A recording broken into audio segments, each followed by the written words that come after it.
Hey there, fellow bookworms.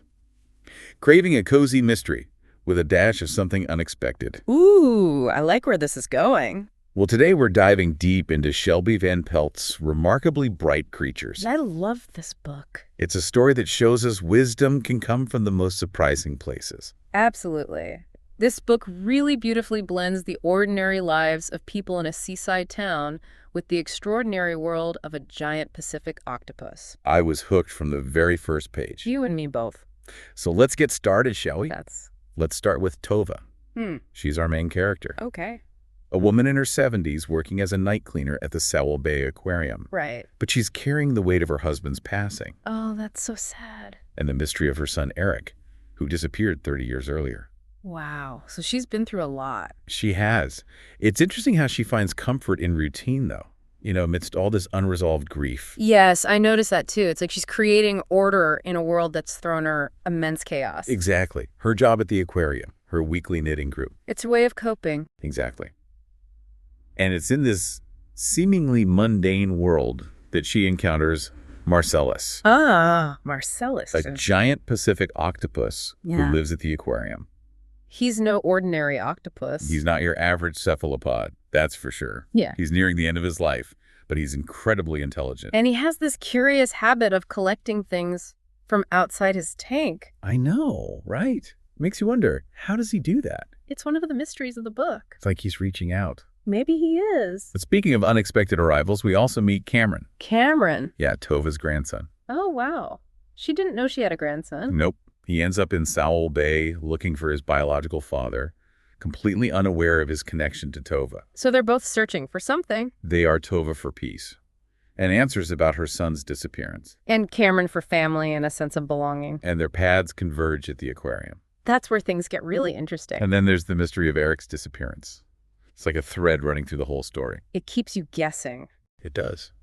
We get clues scattered throughout the book. Some of them are revealed through Marcellus's perspective. Right. He's like this silent observer within the aquarium. I love how Van Pelt uses Marcellus's perspective. It's brilliant. He becomes this unexpected source of information. Like he knows more than he's letting on. Exactly. Yeah. And then there's the discovery of a class ring among Marcellus's treasures. I was on the edge of my seat when that happened. Me too. It's engraved with SOB and Sewell Bay, class of 1989. It sends Tova on this quest to uncover its owner. And how it connects to Eric. It's like a puzzle box, slowly unlocking. And Marcellus is holding some of the key pieces. This mystery keeps you hooked.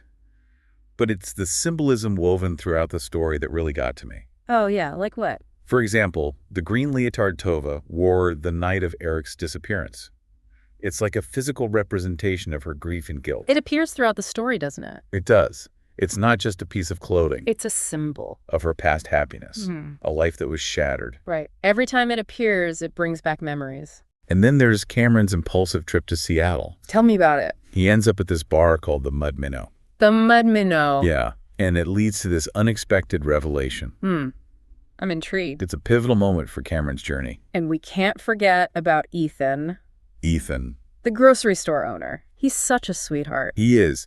His bond with Tova is so heartwarming. It was a testament to the power of human connection, even in the midst of grief and uncertainty. It's one of the things that makes this book so special. Agreed. So we have these seemingly separate threads: Tova's grief, Marcellus's intelligence, and Cameron's search for identity. And they're all woven together. They are. It makes you wonder how these stories will ultimately converge. And the structure of the book adds to that feeling. How so? Well, we shift between Tova's perspective, Cameron's viewpoint, and even get glimpses into Marcellus's thoughts. Oh, those are my favorite parts. Mine too. They're cleverly titled, like Day 1322 of My Captivity, or A Sucker for Injured Creatures. It's like we're getting a peek into his mind. Exactly. It gives us a deeper understanding of each character. It's astonishing how Van Pelt gives Marcellus a voice. I know, right?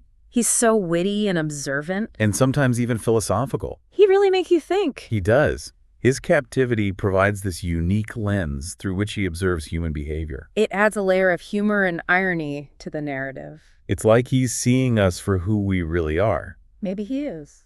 So we have this intriguing web of interconnected lives, a lingering mystery, and those captivating details that make the story come alive. But at its core, Remarkably Bright Creatures is about connection and grief. and finding solace in unexpected places. Exactly. We see this especially in Tova and Marcellus. They're both grappling with loss in their own ways. But they find comfort in each other's presence. It's a bond that transcends the human-animal barrier. It really makes you question our assumptions about interspecies communication. And the potential for understanding between different beings. It's a powerful and moving aspect of the story. So what stands out to you the most about these characters and the unfolding mystery? It's a tough one. There's so much to love about this book. I know. It's hard to choose just one thing. But I think I'm most captivated by Marcellus. Oh, yeah. Yeah. Yeah. His intelligence, his perceptiveness, the way he subtly influences events, it's all so cleverly done. I agree. He's definitely a scene stealer. And I'm eager to see how his unique perspective continues to shape the story. Me too. And what about Cameron's search for his father? Will he find him? And how will his newfound connection to Tova change his life? Ooh, good question. We'll have to wait and see. So many unanswered questions. So many possibilities. But one thing's for sure. This is a story that will stay with you long after you've finished reading it. I completely agree. Stay tuned for part 2 of our deep dive into Remarkably Bright Creatures. Can't wait. We'll unravel more of these mysteries and explore the emotional depths of this captivating novel. It's going to be good. See you then. Bye. You know, one of the things that really struck me about this book is how it weaves together all these different storylines. Right. You have Tova dealing with her grief. Then the possibility of having to move. Then there's Cameron searching for his father. And of course, Marcellus silently observing everything from his tank. But somehow their lives all intersect. In these really profound ways. It's like a delicate dance. Yes, exactly. And speaking of Marcellus, we have to talk about that incredible escape scene. Oh, yeah. The one where he retrieves something for Tova. Yes. It happens on the night she decides to confess to Terry. The aquarium manager. Yeah, about her role in Marcellus's little adventures. She thinks she's going to get fired. She does. But then she sees something remarkable. What happens? Marcellus squeezes his arm through this tiny gap in his tank. No way. Yes. And he disappears under a cabinet. I was holding my breath reading that part. It's so suspenseful. So what does he do? Well, Tova waits for him to come back. Yeah. And when he does, he drops something at her feet. What is it? It's the missing screw from the stool she damaged. The one she broke during one of their late-night cleaning sessions. The very same. Wow.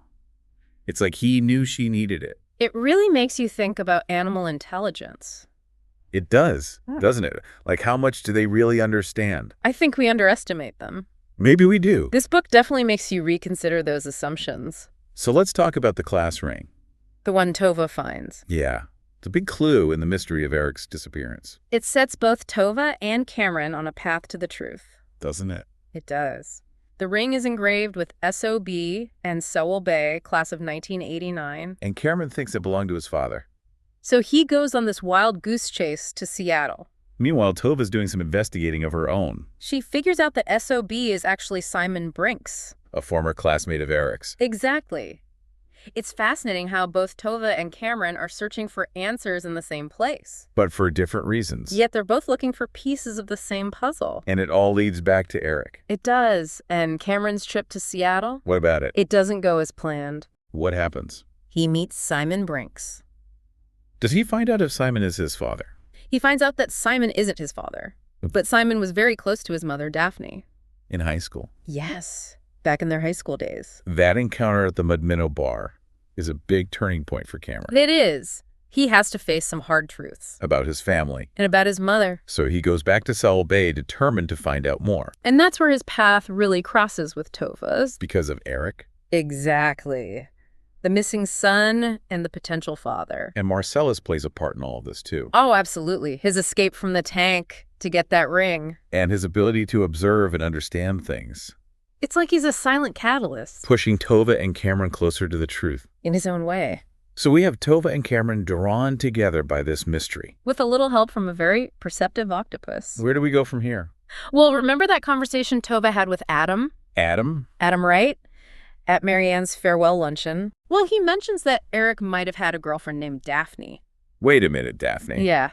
That's when things start to click for Tova. She realizes that Daphne is Cameron's mother. Exactly. It's like all the pieces start falling into place. And the S.O.B. on the ring. It doesn't stand for what Cameron thought. It stands for Simon Orville Brinks. You got it. So the ring belonged to Eric. It did. And somehow Marcellus knew to get it. It's like he sensed it was important. It's almost like he has this intuitive understanding of the situation. It's pretty amazing. It is. And through all of this, Tova and Cameron start to uncover the truth about Eric. What do they learn? They learn that Eric and Daphne were a couple. And that Daphne got pregnant with Cameron. Right before Eric disappeared. So it's a mix of sadness and hope. It is. Tova has a grandson she never knew. And Cameron learns his father is gone. Lost to the sea. What about Marcellus? What happens to him? Well, remember that new octopus Terry brought in? The one rescued from the crab pot. Yes, Marcellus knows he's nearing the end. So he decides to take matters into his own tentacles. Literally. On Tova's last night cleaning. He escapes again. One last time. He takes something very important. What is it? Cameron's driver's license. Why? And then he leads Tova to the pier. And jumps back into the ocean. He does. He chooses to die on his own terms. That's both sad and beautiful. It is. It shows his wisdom and compassion. He wanted to make sure Tova and Cameron had the answers they needed. Even if they never fully understand what happened to Eric. It's like a final act of love. From a truly remarkable creature. So the mystery might not be completely solved. But Tova and Cameron find some peace. And they start to move forward. Together. It's interesting how the book doesn't try to tie everything up perfectly. Yeah, it's not all happily ever after. Tova and Cameron's relationship. It's not instant. It's messy and complicated. Which makes sense. They've both been through so much. And they're still carrying all that baggage. Right. Tova is hesitant about this new grandson. And Cameron is cautious about getting too close. It takes time for them to warm up to each other. It's very realistic, I think. It is. There's this scene where Tova has sold her house. Oh, yeah. And she doesn't know where to go. It's heartbreaking. Cameron steps in and invites her to stay with him. In his camper. In his camper. Wow, that's a big step. It is. It shows how much he cares about her. Even though they don't know each other that well. And Tova, she's so used to doing things her own way. Independent. But she accepts his offer. She lets him help her. It's a turning point for both of them. It is. They start to open up to each other. And Tova decides to stay in Soul Bay. Instead of going to assisted living. It's inspiring. It shows that it's never too late for new beginnings. Exactly. And Cameron, he starts to find his own path. It's a stable job. Thinks about going to college. It's like Tova's presence gives him a sense of purpose. They really help each other heal and grow. It's beautiful. But what about Eric? Do we ever find out what happened to him? Not really. I mean, there's no definitive answer. It's left open-ended. In a way. But Marcellus's final act... Taking Cameron's driver's license. It kind of suggests that Eric's disappearance was an accident. Like maybe he fell into the ocean? Possibly. It gives Tova and Cameron a sense of closure. So they can finally let go of the guilt. And the what-ifs. What about the other characters? Like Ethan. Oh, Ethan. He gets his happy ending. He does. He finally tells Tova how he feels. I knew it. I was hoping they would get together. It's Avery. Cameron's friend. She becomes a real source of support for him. She encourages him to face his past. And to look towards the future. It's a great example of how friends can help us through tough times. Absolutely. So in the end, there's a lot of hope in this story. There is. So despite the sadness and the loss, Tova and Cameron find each other. Ethan and Tova find love. And even Marcellus plays a part in bringing everyone together. He really is a remarkable creature. He's Remarkably Bright Creatures is a book that makes you think about life. And about those unexpected connections we make along the way. It's about finding beauty in the ordinary. And finding hope even in the darkest of times. So what did you think of the book? Yeah. What stayed with you? Let us know in the comments. Mm-hmm. And as always, happy reading.